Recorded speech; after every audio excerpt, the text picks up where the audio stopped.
Ford, Chevy, or Dodge? Hellcat. Why? This is going to be a real conversation. This is a great question. I'm going to break it down for everyone who needs to know. If you're confused, you're not going to be after this. This is how serious it is. We had to step in the podcast room and break this one down. So, listen, Chevy works. Like, they're reliable, you know? But that's like a third out of the three.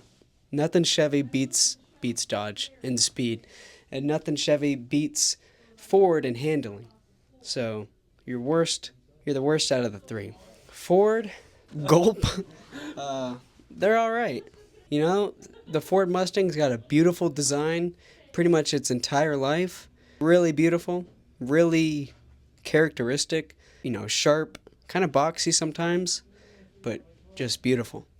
Not Dodge boxy, but just, maybe it's the way they drive, I don't know. The interior on Fords, sometimes want to throw up. Just saying. With Dodge, the interiors, still sometimes want to throw up. But you can't beat the Hemi Whipple-Charger whine. The supercharger on there, you cannot beat it. Here he comes. Here he comes. To be fair, the Oh Terminator. my God, the Terminator. This is everyone in the comments. Yeah. This is everyone in the comments. Oh my God, the GTD Mustang, the GTD, ah. Out of factory, you got a heavy-ass 4,000-pound brick that goes in a straight line faster than anything. At a cheap price. Okay, yeah, Ferrari, Lamborghini, you're going to get, it's not even in the same category. But out of Ford, Dodge, I'll break it down. Out of Ford, Dodge, Chevy, Dodge wins in just raw American racing power. Power. That is Dodge. Okay, that's what I like. I can get absolutely sideways. Absolutely sideways, my Dodge. Okay. Ford is nothing but straight into a stoplight. I get that they came out, and let's actually break this down. I get that they came out with the Terminator, and it does have a nice supercharger sound. It does. One Ford out of all of them, it's got a really nice sound. Same thing with Dodge. Yep. Which one looks better? The Terminator. This kid's retarded. It looks like a Miata. The Terminator. That's your car? Like that look? That look, but not convertible to the top. Bro. It's a It has thumb. more of aggressive bumper on it and some other body stuff done to it, and it is still a 4-valve motor, just supercharged.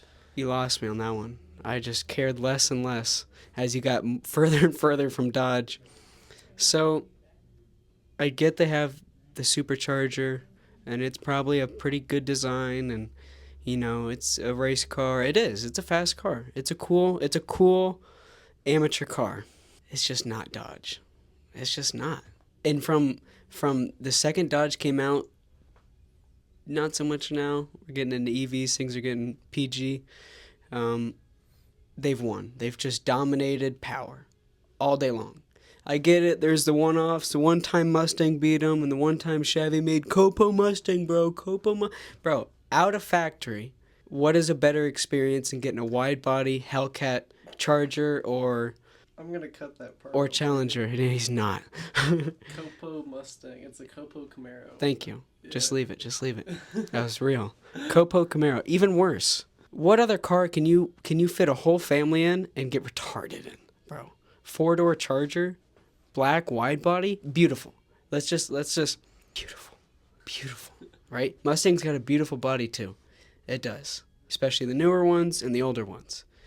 The like 2000 models, especially the cream weird interior, makes me want to throw up. But the question is, which is superior? So let's define what superior means. In what sense? All around? Yeah. All around? You could probably say Ford. If it's all around, racing, handling, looks, power, yeah, you probably default Ford because they can handle, because they have the look, but they just get fucking gapped by the Dodge. You're just talking about Mustangs. Mainly. Challengers. And I'm like race cars, like fast muscle cars. And you're forgetting the Vipers, the GTs, the Corvettes. Totally. Totally. You're just comparing the normal cars. Yeah. Okay, so then let's get into that too. So like that's your out of factory normal civilian car. Not everyone's pulling up in a Corvette or a Viper or something. Then you get into the Corvettes, the Vipers.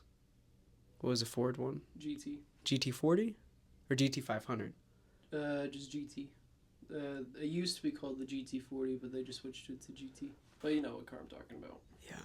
The Viper was cool. I'd put Corvette over a Viper, even though the Viper is a little more niche, way cooler, harder to come across, kind of a better design. I just don't feel like there's a reason that they didn't make it this far and didn't live as long as a Corvette. They just were lacking Their prices. The price was high. They crashed easily. They got totaled easily. Look at when you look at Dodge Vipers, you always see them in an accident. You don't see Corvettes in accidents as much as other cars. Actually, I haven't seen a C4 screwed up. I've seen them die from weather rotting on Facebook Marketplace more than I've seen them total. C5 Corvettes, they get hit in the front, or they mess up in the front. C6 Corvettes and the higher end ones, they usually don't, they just handle well. They handle the power extremely well. The Viper, I feel like it's kind of like the Ford Mustang, where eventually you lose control and you lose all control, which is super important to me because, you want power, but you want to be able to handle that, which is why I like Dodge. But once you lose control, Maybe it's just a driver mod. Driver mod? Maybe it just needs a new driver. Yeah. It is driver specific, but it's also how you can do it. So to go back to Dodge and Ford and Chevy, in a Dodge, you can get a lot more sideways. We're in the deepest conversation right now. Thanks for interrupting. Okay, you are. So Dodge can get absolutely, I think, a little bit more sideways than Ford, is what I've noticed, and handle that sideways more. I would have to drive a Dodge and get it sideways to really. You can, because there's more rear wheel instant burning rubber power. So you can be sideways and you're spinning so much so quickly that you can just slide it like butter right back. But it's heavy. And I think Ford wins, and it's a little lower to the ground.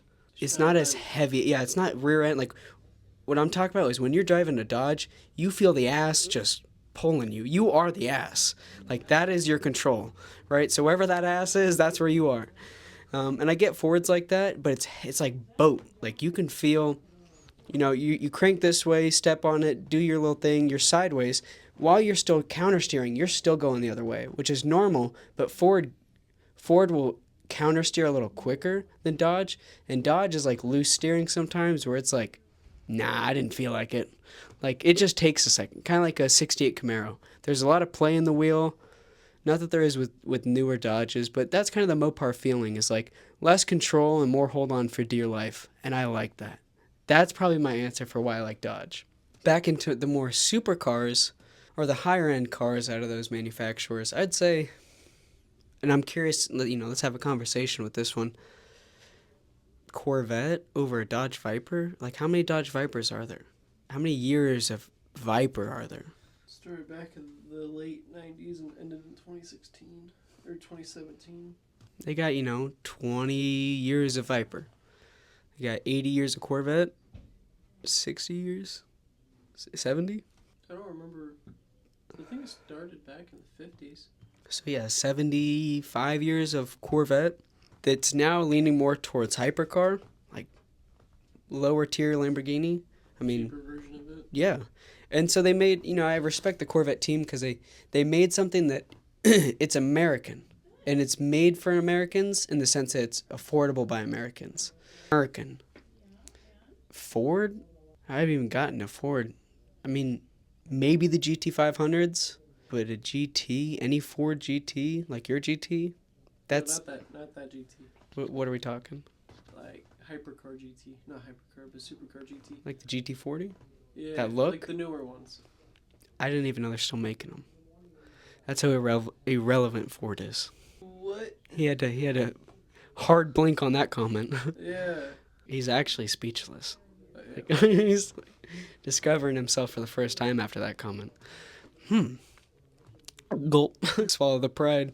I genuinely can't even remember a GT, anything high-end Mustang besides maybe the GTD in the last 20 years. You're living under a rock. They clearly, bro, I'm in the industry. If they were that good, I'd probably know about them. I mean, you did call it a Copart Mustang, so. That is true. Copo Camaro. Like, fill me in. What am I missing? That they're cool. Yeah, Mustangs are cool. That's why they get second place. Chargers, Dodge. I will say every manufacturer's got their POS cars. Like the Avengers, the 2007, 2012 Chargers, 2011 Chargers. I don't know what they did, where they went wrong. Gross. Color codes are weird. They're whack. Gross ass interior. I think you're just going to be your own video. Sweet. We're at like 13 minutes. Yeah, we may as well keep going. So yeah, what is the Ford high-end experience like? I don't... Fill me in. Don't leave. Show them a picture of the Ford GT.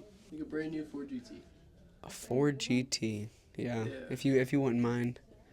Megan is our social media expert, hired professional. Hi. So, That's my job. what is your perspective? Wrong. Dodges are good for going fast in straight lines. Dodges are good for going in straight lines. I can agree with you on that. On top speed, no. I don't think you can. They don't have the craziest top. Yeah, The they newer don't. ones, they'll hit 200, I think, but they weren't like the first. And Yeah. They weren't like... I mean, to be fair, Dodge was the first American car to hit 200 back in '69 with the That's so long ago. Dodge Charger Daytona. Badass.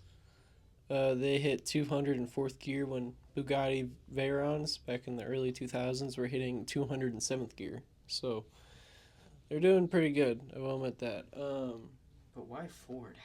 How did you get screwed over to believing Ford is all right? I've had better luck with Fords, and I like learning the history behind Ford a lot more than Dodge or Chevy because they both don't have the crazy history that Ford does. I agree with you on that. The history of Ford's way more interesting. Yeah. Dodge has cool things, but Ford has more depth. Mhm.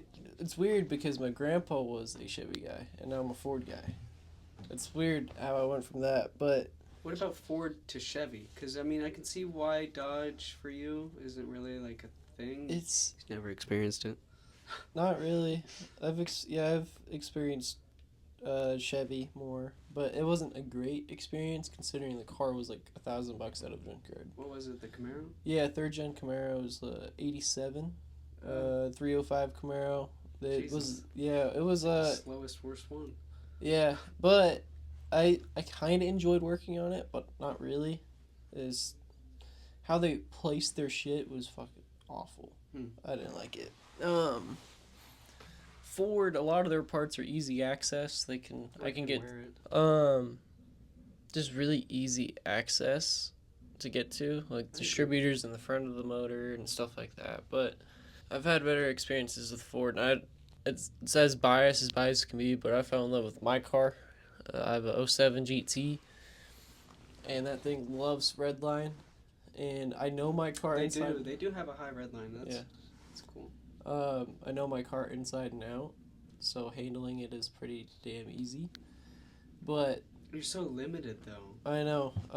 I want to explore more. That's kind of what I'm doing with bikes right now. I went from Kawasaki to Yamaha, but I think Ford is just overall the best from a non-biased opinion because they have their speed. They have Non-biased opinion. okay. You know what? Ignore the fact that I like Fords, but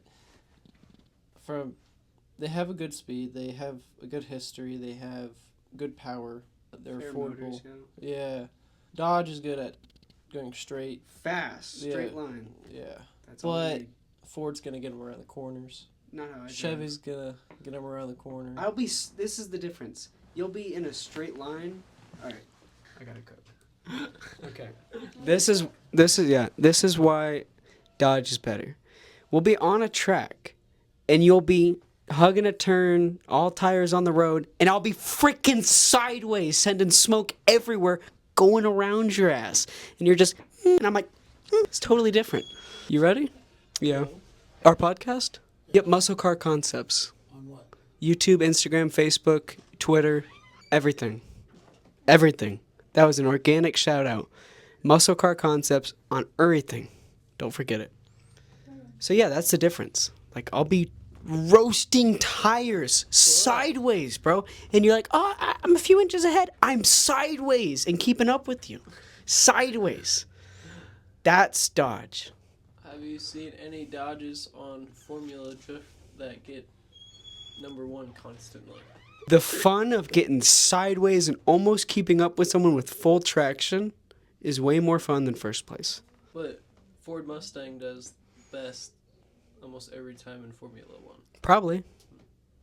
Formula One?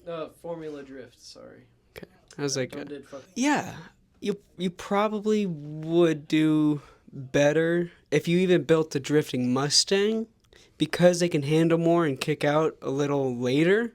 So you have more room to play and you have more control with the Mustang. You do. But the fact, it's like this. This is the Mustang. He's the sharp-educated Harvard student that got in the car and is just going to hit the gas and just win. Okay? Dodge is like the thing from, what is that movie? The Goonies. That monster thing. Have you ever seen The Goonies? Yeah, you know Ruth or whatever, that baby Ruth, that monster thing? That's Dodge. He's catching up with you. He knows how to do one thing real fast, real straight, and he's catching up with the Harvard student. He has no business catching up. None. So the fact that they're able to, they probably shouldn't. They're not meant to handle. They weren't, not that they can't handle, but they just, that's not their field of competence. We're going to bust a move and start the podcast. Thank you.